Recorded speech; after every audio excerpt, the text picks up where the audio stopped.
जी अध्यक्ष राज्यपाल आयोग श्रीमती रूपाली बनर्जी और इस अवसर पर समस्त आमंत्रित अतिथिगण, प्यारे मित्रों, पत्रकार साथियों, सारी बातें आ गई है। हम सब जानते हैं कि भारत का अपना चरित्र आदिकाल से, भारत की अपनी जीवन शैली, हमारी अपनी संस्कृति, हमारी सभ्यता दुनिया में सदैव एक आदर्श के रूप में दुनिया में जानी जाती है। इसीलिए कहने के लिए कहते हैं कि भारत दुनिया का विश्व गुरु बनना चाहता है, या उसकी अपनी अगर महत्वाकांक्षा पूछी जाए तो वो कहेगा कि मैं दुनिया का विश्व गुरु बनूंगा, या विश्व गुरु का दर्जा हमको मिलेगा। जब विश्व गुरु की बात करते हैं तो विश्व गुरु का अर्थ क्या हुआ? गुरु का अर्थ हमको समझना पड़ेगा। गुरु का अर्थ है पूरे अर्थ में अंधेरे से प्रकाश की ओर ले जाना। दोनों शब्द गु और रू का अर्थ निकालेंगे तो गु मतलब अंधेरा, रू मतलब प्रकाश। तो अंधेरे से प्रकाश को ले जाने वाले मार्ग पे चलने वाली संस्कृति दुनिया में अगर कहीं जान जाती तो भारतीय संस्कृति के नाते से उसकी पहचान है युगों युगों से। कई सारे देश दुनिया में जो प्रभुसत्ता चाहते हैं, धन चाहते हैं, संपत्ति चाहते हैं, अपना दायरा, अपना प्रभाव चाहते हैं, लेकिन हमारी संस्कृति तो इतनी उदार है जिसके दो शब्द में सारी बातें आ जाती, जियो और जीने दो। अब ये कितना सरल शब्द है जिसका अर्थ हम अपने आप में समझ सकते हैं। सर्वे भवन्तु सुखिनः, सर्वे सन्तु निरामया। हम तो सबके सुख की कामना करते हैं, सभी के बारे में जो अच्छा हो सकता है। अब जब समग्र की बात करते हैं तो हम सब जानते हैं कि उसमें बाल तो परमात्मा का आशीर्वाद है।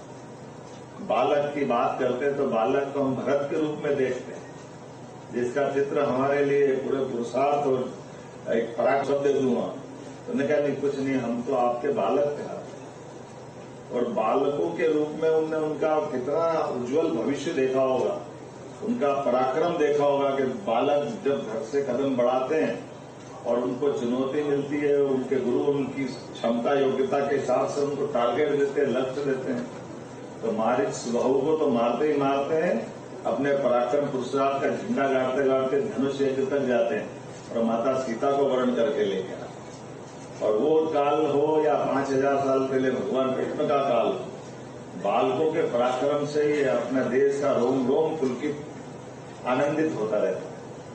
भगवान कृष्ण ने कंस को भले मार दिया, लेकिन शिक्षा का महत्व क्या है, ये हमारे आयोग का उस दृष्टि से आपने अध्यक्ष जी ने सही कहा है।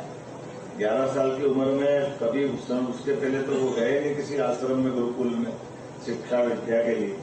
लेकिन हमारे यहाँ कोई और देश का इतिहास होगा कि कोई सत्ताधीश को हटाता है तो सत्ताधीश को हटाने के बाद वो अपनी कुर्सी पाता है। लेकिन ये हमारे देश का इतिहास है कि सत्ता से बड़ी कुर्सी है, कुर्सी से बड़ी शिक्षा, और शिक्षा से व्यक्ति का समग्र जीवन ध्यान। आप केवल कल्पना करें कि कंस के उस घटनाक्रम में भगवान शिक्षा ग्रहण करने नहीं आए, तो उनका विराट स्वरूप, वो पवित्र गीता, कदम कदम के उनका जीवन का प्रत्येक एक एक घटनाक्रम, ये क्या इस प्रकार का बन सकता था?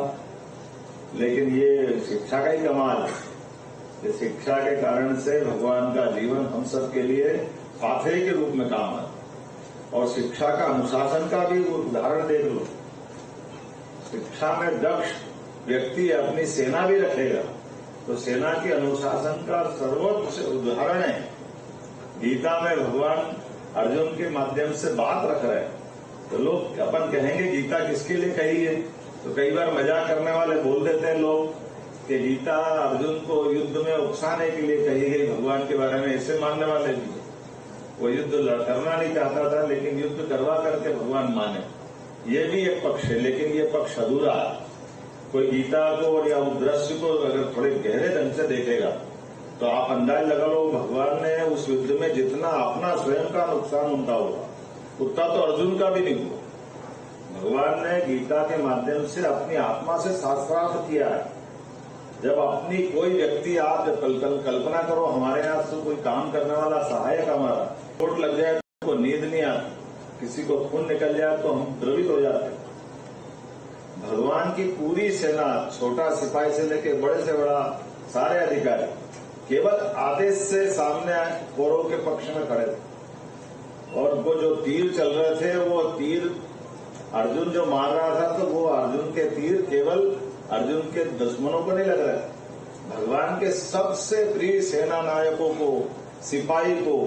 और ये भी अनुशासन का कितना बड़ा उदाहरण है कि उस पूरी सेना का एक भी सिपाही, एक भी अधिकारी कोई भागा नहीं और बाहर आई। जन्म भी एक बार होता है, जिसको जन्म हुआ वो मरेगा, और ये जन्म और मृत्यु के बीच में अधरों पे जो खिलने वाली उनकी मुस्कान है, यही जीवन का सार जीवन देती है कि लोग अपने जीवन में ऐसा मान के चलते हैं हर एक कोई अमर है, लेकिन अमर नहीं है, एक न एक दिन मरना है। लेकिन जब रूस और यूक्रेन का युद्ध होता है और हमारे 20,000 से ज्यादा बच्चे फंसे रहते हैं, तो शासन का संचालन उतनी कठिनाई से पढ़ने वाला विद्यार्थी संचालन कैसे करता है कि रूस और यूक्रेन दोनों की सेना हथियार डालती है, 3 दिन युद्ध रुकता और हमारे सारे बच्चे निकल करके हमारे साथ आते। ये उदाहरण हम सबको एहसास कराते हैं कि वास्तविकता में हमारे अपने काम का महत्व क्या है।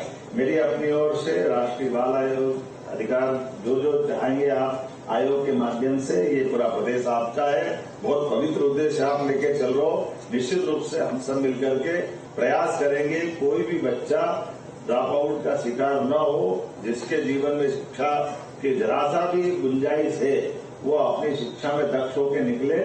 बहुत बहुत धन्यवाद। भारत माता की धन्यवाद माननीय मुख्यमंत्री जी का, जिनके उद्बोधन से निस्संदेह हम सब बहुत ही प्रभावित हुए और छोटे छोटे एग्जाम्पल से दिल को जीत लिया है उन्होंने, और उन्हें ये विश्वास दिलाते हुए कि बच्चे अपने कितने अच्छे, इनका मान रखेंगे हम, और बच्चों की मुस्कानों से अब हिंदुस्तान रचेंगे हम, बच्चों की मुस्कानों से अब हिंदुस्तान रचेंगे हम।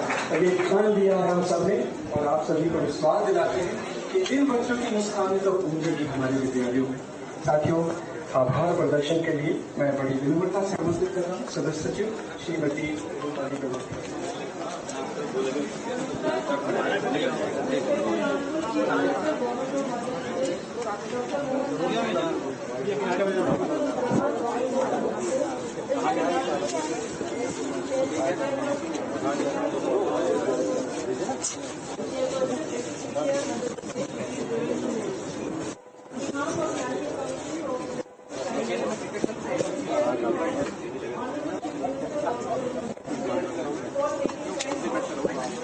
Gracias.